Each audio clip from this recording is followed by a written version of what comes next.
Everyone needs the right tools to perform a job.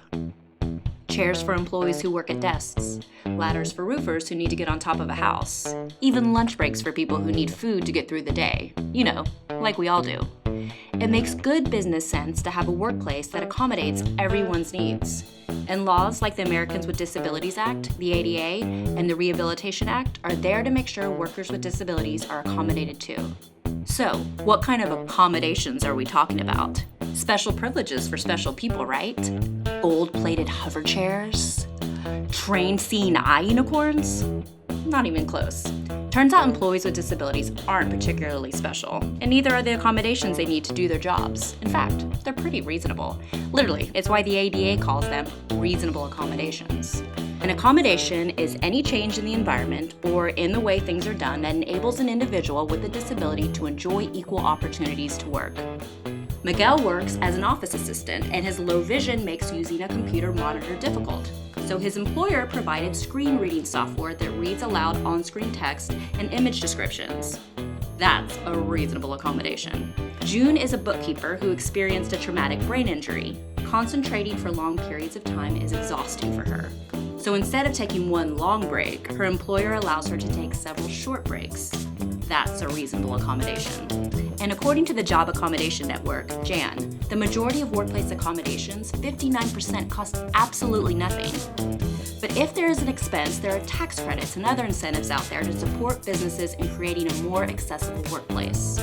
So how do you go about getting a reasonable accommodation? You're the expert on what you need. So if you need something, ask for it. Step 1. Research simple solutions.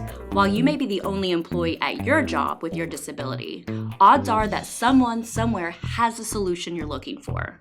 Resources like JAN have whole catalogs of useful real-life solutions to learn from. Step 2. Notify your employer. Notifying your employer of your need for an accommodation starts the process, whether you speak with them or send them an email.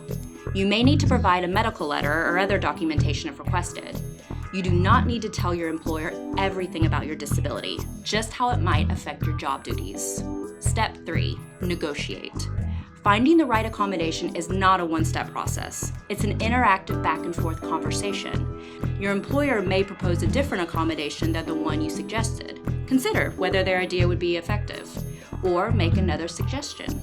And you may need to propose more than one accommodation before finding the one that works for everyone. Step 4. Approach a higher-level colleague. If your employer rejects your requested accommodation without making an alternative offer, or if your employer refuses to discuss your request, communicate your request to a higher-level individual, like your supervisor's manager or the HR department. It is a good idea to keep notes about who you spoke with and the date. If all else fails, there's step 5. File a claim. If you're not getting anywhere with the higher-ups, there are agencies that can help.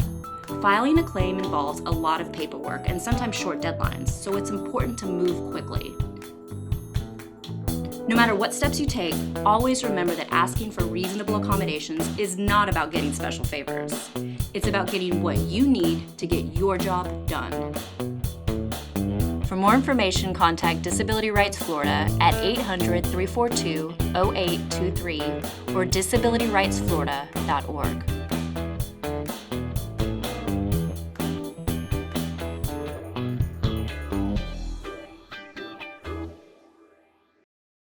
Produced by Rooted in Rights.